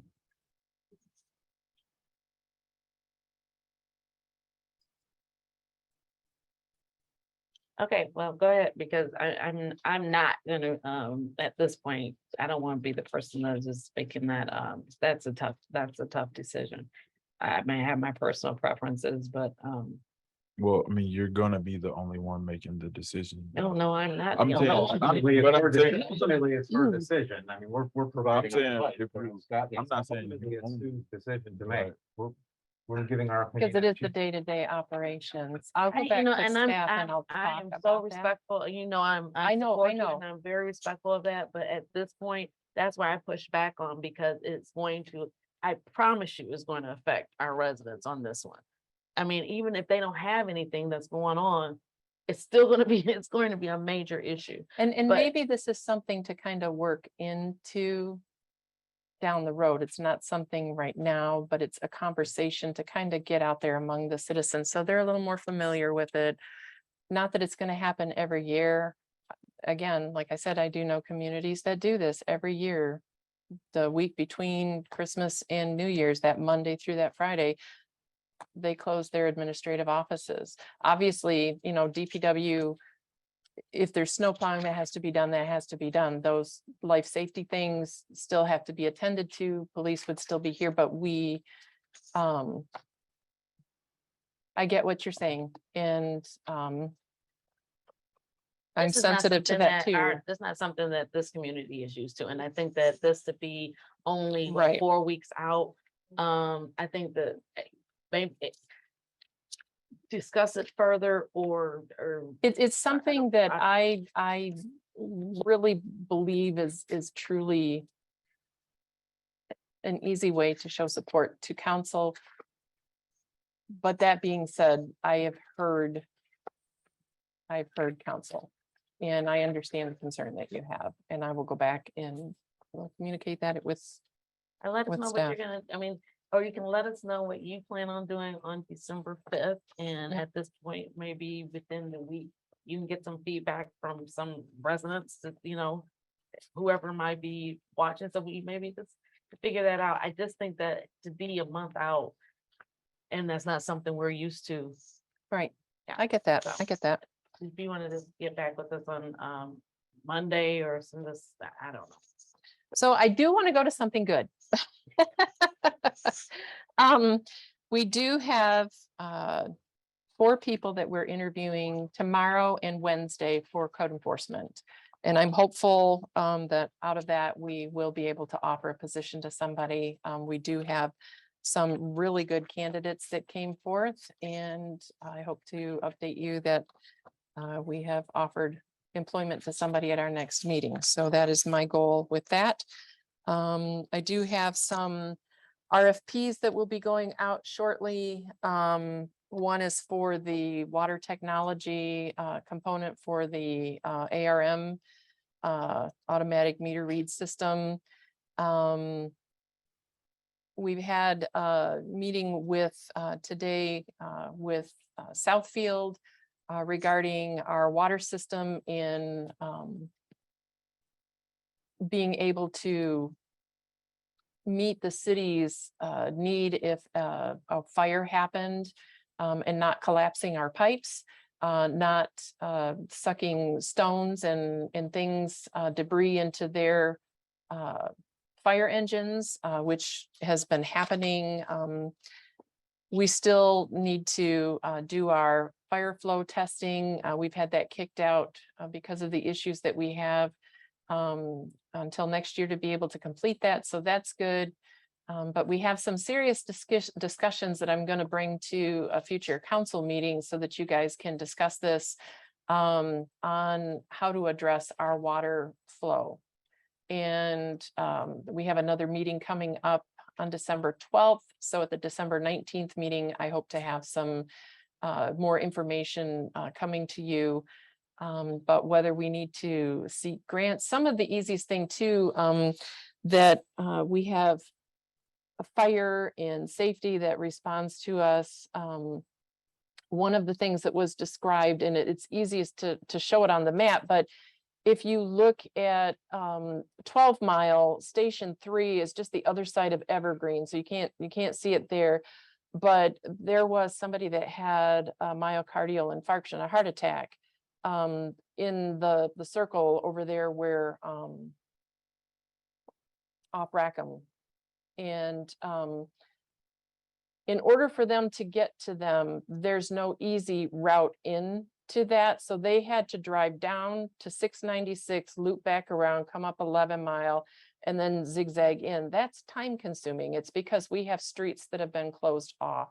So one of the questions that they're asking is being able to open the community and have access through the streets, which gives them better accessibility, not only if we have a fire, but also if we have an emergency situation. All of those are emergency situations, but whether fire, paramedics, or police have to respond, it's very difficult for them to get in to address certain areas of the community. So those are other conversations that we're going to be having and bringing back to you guys for discussion. And there is a point in time where I'm going to ask Southfield Fire Department to come in and discuss things with us or with you guys as a council during a study session. So just so that you're aware of that. It might have been just before, might have been before you got here. Well, I think it was definitely before you got here, but we did have a discussion in the context of the speeding and the stop signs on was it Red River and Sunnybrook? Is that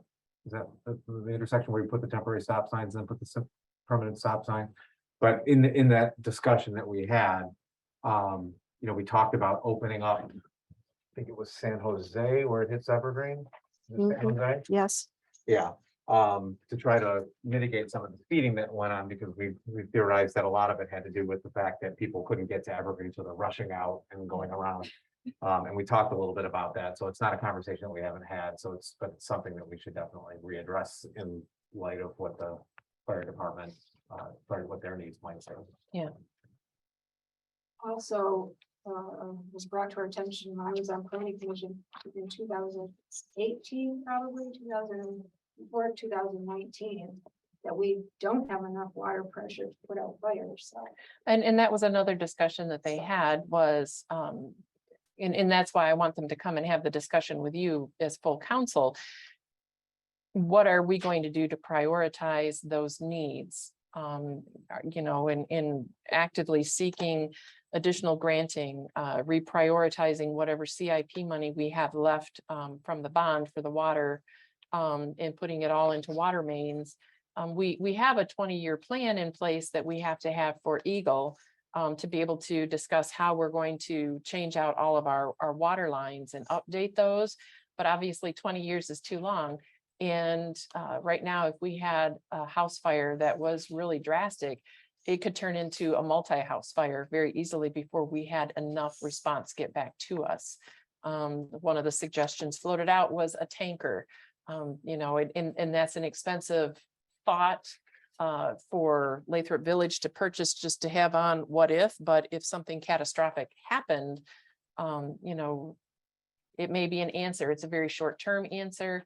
But just Did the other- replacement of the Santa Barbara water main have any impact on that? 'Cause that Yes, was that- supposed to take care of part of yes that, and or no, did it? because it still causes draw from the system and it depends on where it's at. That was a concern that they had, that it may still, like fire flows, when they were doing the fire flow testing, if we had fire flow hydrants that were tested over here, it was a portion over here on this side of the city that was breaking, or the opposite. It just depends on how fire flow or the water. Yeah, in our water system, it's old. Yeah. They were surprised to hear that it's 100 years old Yeah. in most of the city. The prioritization by the city engineer of which water mains to do was to Open that up and open up as create. much flow and improve the flow, and the Santa Barbara, that mile long, was chosen not last 2 years, 3 years ago, whatever it was, because that would provide the biggest bang for the buck. Right, And then they went down over to Bloomfield. But I mean, the idea was is that they've been prioritized to increase the Yes. flow as much as possible. yeah. But you're right. I mean, they could have other draw on the. And right, and these are just things that we're doing to try to address, mitigate those issues before they happen. So it again, it's something that will come before you as a discussion at a study session, or it may be a complete study session to discuss. I think it would be very time worthy. Anything else? Nope. Next is reports of boards, commissions, and committees. You skipped over me. Oh, I'm sorry. I was just gonna tell you, I think I'm gonna close my office the week of Christmas. I've got nothing this evening. That's totally up to you. You can call me if you need me. Okay, well, back to reports of boards, commission, and committees. Nothing unfinished, in new business. Public comments. Anything you like to talk about? Anyone on Zoom? In the audience, 3 minutes. Anybody? Feedback on being closed for a week?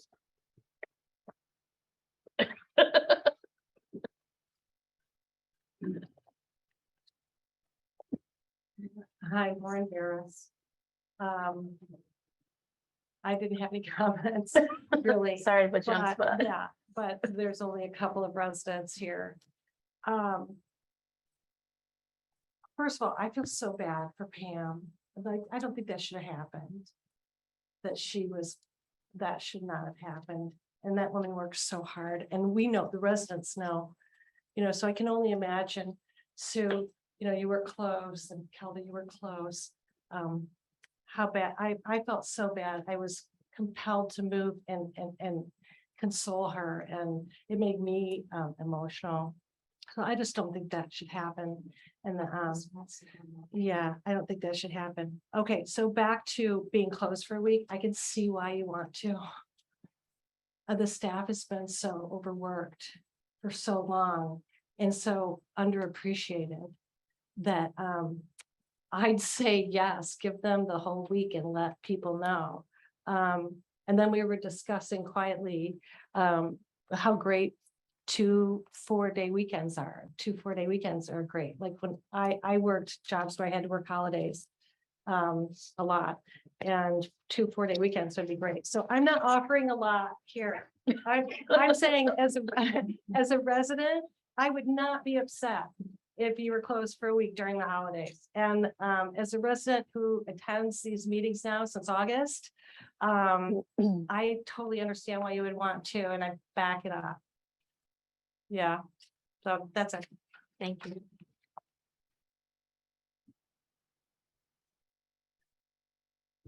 Bob Barris, residents. I work in advertising, which is certainly not city government. But if you talk to our clients, they would think it's really Can important. you pause it for a second? Can you repeat that? Thank you. Go ahead, I'm sorry. So I work in advertising and it's not as important as city government. However, our clients think it's, that important. And we close down every year. Every place I've ever worked, they close down for a week during the year. I think it could be handled. I don't think you're gonna have people pounding on the doors and hurting things in front of City Hall. So I would go along soon. Thank you. Anyone else? Okay, mayor and council comments. So just to reiterate, this is gonna be worse than what I'm going to say. I'm off starting December 8th until the new year, but I also work in a profession that none of us work. I mean, the whole nonprofit org is closed, so I get that about the business.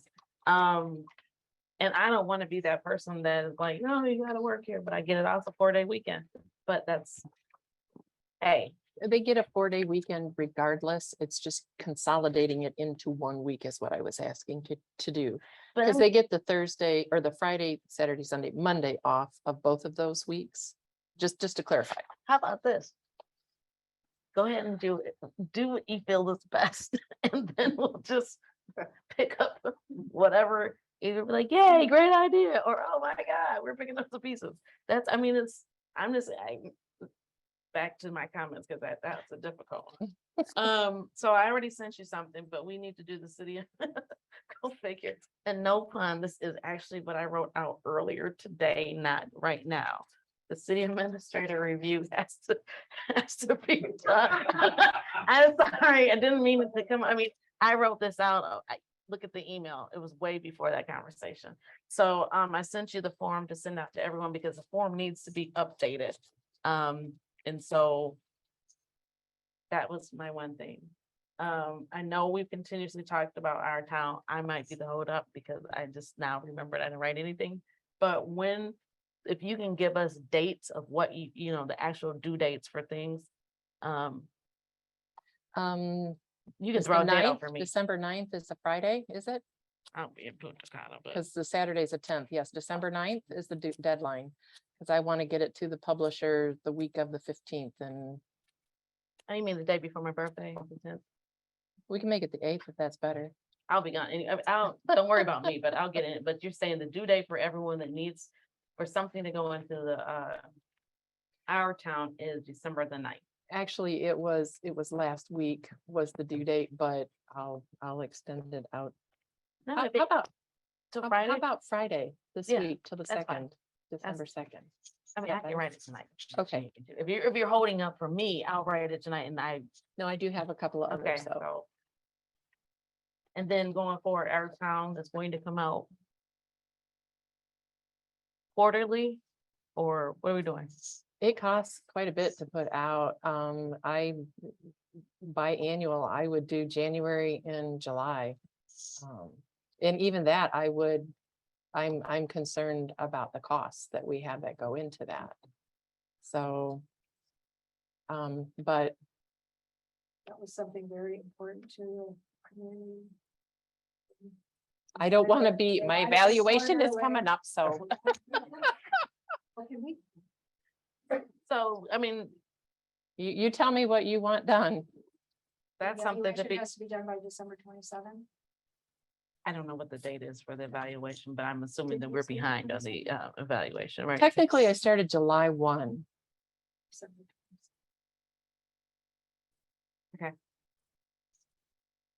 That was 90, we did 90 days though. No, So we're- 6 months. That's 6 6 months, yeah. Oh. The subcontract did say, original said 90 days, but It did, but can we get a signed copy? I don't, of the Keller would have a contract? signed contract. Or I don't keep signed contracts. we get a signed copy? Before we do all this, thank you. So actually, if you can send out the form as soon as possible and then, a good. I don't know, Well, here's my concern about your town, and this is just new eyes on this, so hear me where I'm coming from. Oh, I'm sorry, you're not, I was. no, you're I- done with that already? I moved on, but go ahead, go I'm finish. sorry, I'm sorry. Well, No, go ahead. I felt there was some feedback on that. So it takes a ton of time to put your town together. You know, it's anywhere from an 18 to 24 page booklet. It's a magazine. It takes a lot of time to organize that and put that all together. So prioritization wise, if this is something that council tells me this is my priority, what do I take off from my plate during that time to accomplish that? Because it falls in my lap to put it together. And I apologize, that did not get done in my first 4 months that I've been here, but I've been drinking out of the fire hose, so to speak. You know, that was not a priority to me at that moment. Getting this other stuff in tow was more the priority to me. And I definitely, I don't want to be not doing what is a priority to council and to the citizens. But given what I needed to prioritize, that's what I chose to put down here rather than first thing on my list. So Maybe it's possible just to get it out for the end of the year and then revisit it. absolutely. I think they paid Corey. I didn't pay Corey $400 to do it the last time. I don't think we even have someone to pay to do, I mean, or are you saying find someone? It's possible. Because it is something that's important. I mean, people have said that. Last time we had a change in administration, it was an issue, you know, kept getting put off, and we had the same kind of conversation, and residents really said that's something that's important. So I don't know that it may have changed in the last few years, but Was the weekly e-newsletter going out every week as well? It's probably about 2 years old now. About 2 years old? It was going out by email and on Facebook. I don't recall for 2 years doing all of it. So weekly newsletter. For 2 years? Been since It's been about COVID, 2 years. since 2020. No, I was wrong, however. I'm not saying it's not an important thing. I'm just, Yeah, prioritizing, what comes off my plate during that time in order to focus on this. Like I spent my Sunday working on this on Thanksgiving weekend. So, Well, my thoughts are, because we've had so many things that have happened already this evening, is that let's focus on the end of Yes, the ma'am. year. yes, ma'am. And then we can revisit in January, January meeting, or have further discussion at that time. Now you have me afraid to go on with all the stuff that that I was gonna bring up. On your Please don't do that. But these are things I was thinking of. So I was cleaning out my office and came across a list of contracts. Okay. Who they go to when they expire. And when I was going through the list, I see some that have either already expired or coming up on expiration.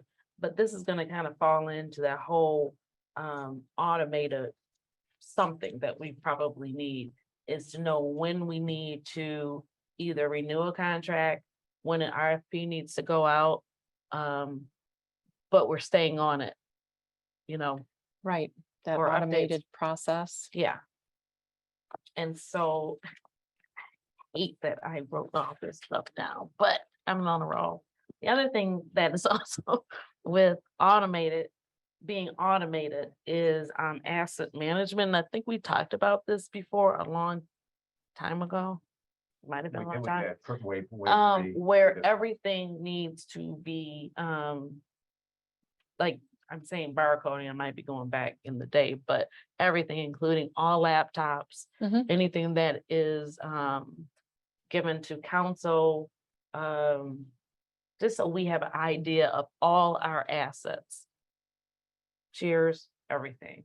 I don't believe that we have it. I see the cabinet has it, but is there actually a record of everything that belongs to the city? Can I add to that? So the state of Michigan changed its laws a couple of years ago. If you have an asset management program that includes your roads, they then provide the individual municipality with more flexibility on how they allocate their Act 51 dollars. This was something that I kind of brought up with Cheryl before she left, and then it just got lost in the fray. But if we have a road asset management plan, that would help us a lot, because we could then say, all right, well, we want to put more of our Act 51 dollars than we're allowed to into local roads, or vice versa. So that would be something to look into, piggybacking with such an effort. And these are just things that I was thinking of that also goes with the ADP or whatever type of automated system that we can do just to. Right, and as I have told Bruce in the past, get out of my head, I'm gonna tell you, get out of my head, because those are things that I have been thinking as well. In again, because you're drinking from the fire hose, it's trying to absorb everything. And I know I drive Susie nuts sometimes because I'll ask her the same question, where's this at? And I sent this to you 2 weeks ago, or I sent this to you a month ago. And it's just keeping track of those things. But creating a centralized list that, we update where all the resolutions are at, where all the ethics, or not ethics, but the ordinances are at, any amendments are done, and we may already have that in place. It's just me putting my hands on it to see it. It's if I can't find it, I'm sure citizens can't find it. I mean, the the automated systems that I'm kind of, that's needed too. The automated systems that I'm also talking about is not just the ADP part, but also when it comes to see-click fix, because we had that situation where a resident said we should come up with a form. It should be a report. It should be something that is updated that shows the priority level of this. This was a, C-click fix does do that. You can do reporting out of it. We just haven't had the body to generate and address that. So that's where the code enforcement person will be essential to be monitoring that and making sure that those things get farmed out to the appropriate places. And that's that automation. Well, I appreciate that. I understand not having enough people. The automated, and I'm curious about this with C-click fix. Does it come out, like if you put this as, I'm just saying, a priority 1 is, we got to get this done. Does that pop up and stay at the top of this list? Is it red? Does it blink? Does it send a text message? I'm just saying, getting automated to the sense that things just don't get, put in there. Yeah. And then you forget about it. And the only way that we remember it is when a resident responds or something happens. Right. God forbid. Right. So I'm just curious on how much functionality, some of the things that we already have can help us. And that may be something more that training with C-click fix for staff would be helpful. I know I've sat and tried to do some of their training, but it was on something that was way down the road from where I was at. It was my first time being exposed to C-click fix, and I was just like, what? But now the more that I have played with it, it would be interesting to see if that's part of the automation process, that you can prioritize those types of things once you see them and not forget them. I do know that part of the automated processes, I know it's a question that Bruce asked me during my interview, what do I do to keep things focused so that I don't forget them and they don't fall off my plate? I have been looking at an automated process that we can use staff wide. I've tried to utilize Teams is something that can help us, but that's more training and it helps us pop it back up, where are you at on this and keep us focused so things don't happen, like you said, that we get it, we realize it's out there and it falls off. It seems like radar. we need to have some type of CRM, like what Karen was saying Yep. earlier, some type of CRM tool that is so robust that it can also kind of do more, do all these Mhm. things, because it seems like we kind of got a little bit of a hodgepodge going on. And I'm Yeah. thinking that if we can become more automated, then maybe we can have more of a, what is it, the separation of duties and things like that, because it'll be automated. Mhm. That's just, one way that starting to look into something. Okay. Things like that. Yep. And though I have a list, I know when to stop. So is there any other council comments? I just had one. I actually noticed on the disbursement report, and maybe I completely missed this, but there was money allocated for a gun buyback program. Is that something that we've done already? Or Yeah, we did that last month. It was something that was a grant. That was something, the money, city put the money out first and then we'll be reimbursed for that. And it was in conjunction with Southfield Police Department. So we've already had that happen. I forgot about it. I totally missed it, but okay. Yep. How was it successful? Immensely. We ran out of the gift cards and the money to buy back, but people still kept bringing their guns and bringing them back. So great. that was good. Right, thanks. Anyone else? Yeah, I just wanted to address something from the last meeting when we were voting on when we need to get our packets. And you said sometimes our packets are over 300 pages and I was told they're not.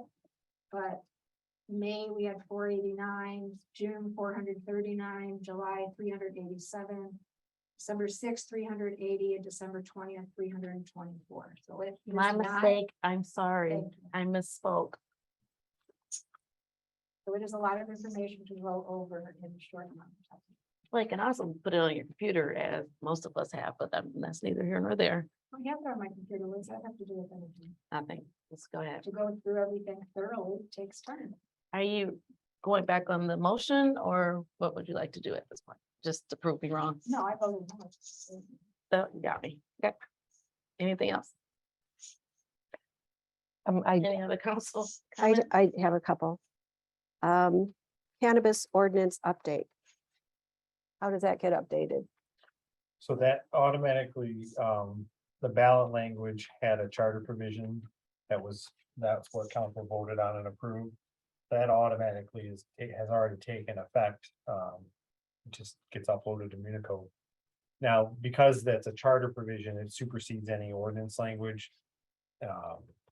Something that we probably can and will do, I would expect soon, would be just rescinding the existing ordinance that's already, or that was already previously adopted. But as of right now, because of the charter provision that precludes any sort of cannabis business, there is no. And then also we've never by resolution opened up the application period, so. Okay, but it will be updated on in our books. Yeah, officially. Unicode. That usually takes, what, 6 months? I feel like before they actually put it on there. There is a spot up top that'll show recently adopted or codified. It just won't be in the main part of the website where you look for it. Okay, and then how much is our current texting plan? I'm looking at it compared to, We don't have a. Do we have- well, how are texts getting out to residents? It's part of the web, it's part of the web, it's one of the functions that's built into the website is a kind of a basic. So there's no additional fee for it. not that I Okay. know. You remember any additional? No, I it's, don't think it's there- part of whatever the maintenance or upkeep of the website is that we pay annually, which I don't have that information in front of me. And you said you were going to look into updating our website, Susan. Where are you with that?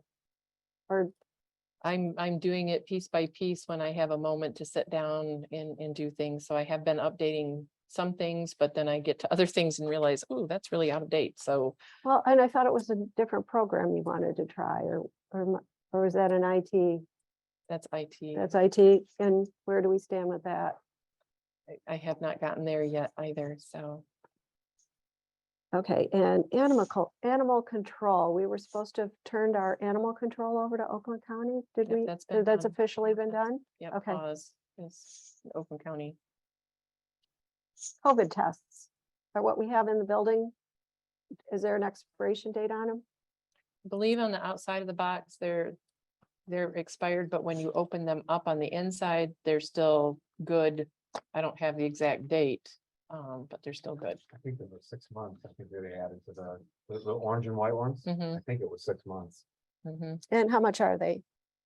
I don't know that off the top of my head. I'd have to ask How Pam. much are they They're to charging sell? $20. 20 for the bucks, I lid. think. Yeah. And so we have another 6 months that we could sell them? If That they'll people still be want good? them, yes. Let's see. I think that's it. Yeah, that's it for now. Anyone else? I do want to just bring to everybody's attention the council development and goals session that is December 7th. So that's next Wednesday from 4 to 8 PM at Michigan First on the 3rd floor, and dinner will be provided for council. Michigan First has graciously offered the use of their space there at no charge. Obviously, we do have to pay for the food, but it's a great way to continue to build business relationships and a nice chance to kind of be offsite and have the opportunity for council development and goals. They're also giving being very gracious with the Lathrup Village Women's Club luncheon, which will be next Monday. And they're giving us a discount on the space and multiple other things. So that was part of our great partnership with Michigan First. Anyone else? I do want to say kudos to the senior luncheon. That went over very well. Thank you for putting that together. I think that actually we should probably be thinking of putting something together every quarter for the seniors. So thank you for taking the original lead on that. So that's all. Very nice. Okay, well, then I will take a motion to adjourn. Motion to adjourn. Second. Okay, we're adjourned. Thank you.